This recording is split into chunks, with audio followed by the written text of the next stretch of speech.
So you're just getting started into woodworking or DIY projects and you want to know what are the first 5 tools that you should buy.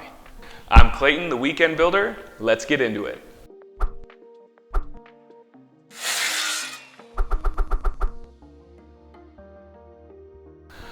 The first power tool you're going to need is definitely a cordless drill.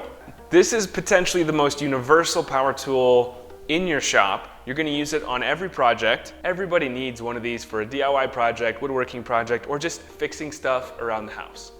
You can get these in starter packs for a couple $100 or just on their own from Home Depot for about $60. When most people think about power tools, this is typically the first thing they think of.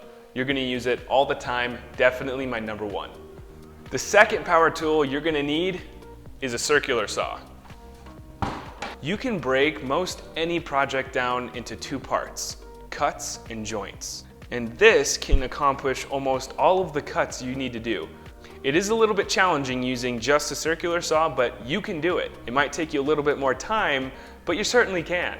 For example, if you're trying to make built-ins for one of your closets so you can have better organization, you can use a circular saw to break down all of the sheet goods that you're going to use to go into that closet. You can use it on all of the cross cuts, all of the rip cuts. Hands down, you're going to need this. Obviously, I have a Ryobi. I use Ryobi tools because I'm a hobbyist. I'm not a full-time woodworker. I don't make money off of it. It's just something I like to do on the weekends. So I get Ryobi because it works really well. I've never had any Ryobi tool go bad on me, and they're very affordable. So if budget is a constraint for you, which it is for 99% of people, I would go with Ryobi. They're great tools. If you're going to be using your power tools every single day on a construction site, maybe you're a contractor, you're probably going to want to invest into something a little bit better than Ryobi. But if you're just working on your garage like I am, this is going to be just fine. If you want to pick one of these up, you can get it in a starter kit with the drill. Again, for a couple $100, that's going to include a lot of the basic power tools. But you could also just buy it on your own and it's going to be around 70 or 80 bucks. Tool number 3, an Orbital Sander. I bought this hyper tough sander from Walmart 3 years ago for literally 20 bucks. I honestly didn't expect it to last as long as it did, which is why it's not a Ryobi like all of my other tools. But hey, it hasn't given up on me, so I'm just gonna keep using it until it croaks. It's also corded. That honestly is really frustrating, but it works. So if it ain't broke, don't fix it. But you're gonna use this on everything. This random Orbital Sander is really lightweight, easy to move around. You can hold it with one hand and do most anything, and it does a really great job. So when you're finishing one of your projects, you definitely will need one of these. I don't necessarily recommend getting hyper tough. It's definitely one of the cheapest tools you could possibly use. I can't deny that it served me very well for a few years, but if you're just starting out and you're looking to buy one, I'd recommend paying a little bit more and getting the Ryobi cordless one. It's only about 50 bucks, and that does everything this can, but you're not attached to a cord.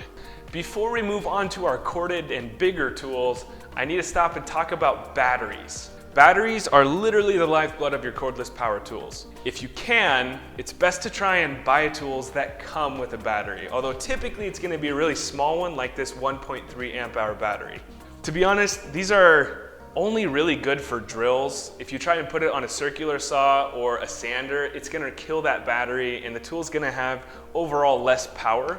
So I definitely recommend you go out and get yourself 2 4 amp hour batteries. This is probably the most expensive thing so far. If you're using Ryobi, you can get a pack of 2 of these batteries for $100, which is actually a really good deal. If you get, some of these 1.3 amp hour batteries, that's great too. They work for drills, but definitely get the 4 amp hours. They'll change your life. All right, this is power tool number 4 that you're gonna need. Now there are 3 main sizes of miter saws that you can buy. There's gonna be the 7 1/4, the 10-inch, and the 12-inch miter saws. I know it's very tempting to just go, oh, okay, I need a 12-inch so I can do everything, right? But the average person is not gonna need a 12-inch miter saw. They're just massive, they take up a lot of space, and you're almost never gonna need all of that, especially if you're a hobbyist like I am. So I highly recommend you get the 10-inch miter saw. Now, miter saw isn't only used to cut miters, it's often used just as a chop saw. Now, for those of you that are unfamiliar, a miter is any time there is an angle cut into a piece of wood. And I definitely recommend getting a 10-inch compound sliding miter saw. That means you can rotate it on this axis and cut up to 45 degrees. You can also rotate it on this one and cut up to 45 degrees. It also means that you can cut longer stock. So a traditional miter saw that isn't on sliders can do that chopping motion, and you're limited to about, a 2x4. But if you get one on sliders, you can actually cut up to, for me, this is about 16 inches. And that's pretty big. If you're really limited on budget, you could stop here. These 4 power tools will let you do most any projects. It might take a little bit more time, but you can do that. But there is one more tool that you really should get if you have the budget for it. And that leads us to tool number 5, the table saw.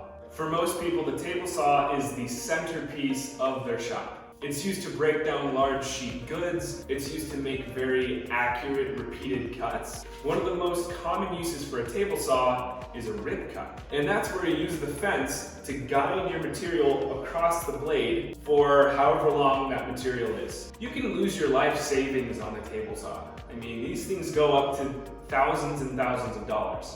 If you're just getting started, however, I highly recommend this table saw. This is a rigid job site table saw. So it's meant to be taken out on jobs. It's portable. If you don't have a bunch of money to throw into this, get a job site table saw like I did. If you want to get a really nice one, you can spend anywhere between $2,000 and $5,000 on a cabinet saw. They're going to have a nice cast iron tabletop and be a lot more accurate. You definitely sacrifice on quality when you buy a cheaper tool, like all of my tools. But hey, if you're a hobbyist and it's all you can afford, that's fine. This is a great table saw because you can use a crosscut sled on it, and it also accepts a dado stack. So those are my recommendations on the first 5 power tools you need to buy to get into woodworking or DIY projects. That table saw was about $350, the miter saw was just under $200, and each of the 3 battery powered tools were between $50 and $100. So that means that if you were to go out and buy all of these tools, you're looking at about $750, maybe $800. And with that, you'll be able to do most anything. So if you're interested in any of these tools that I went over today, I'll have some affiliate links in the description and you can go check those out. So that's it for this one. If you enjoyed this video, please consider subscribing to my channel. I'm Clayton, the Weekend Builder, and I'll catch you in the next one.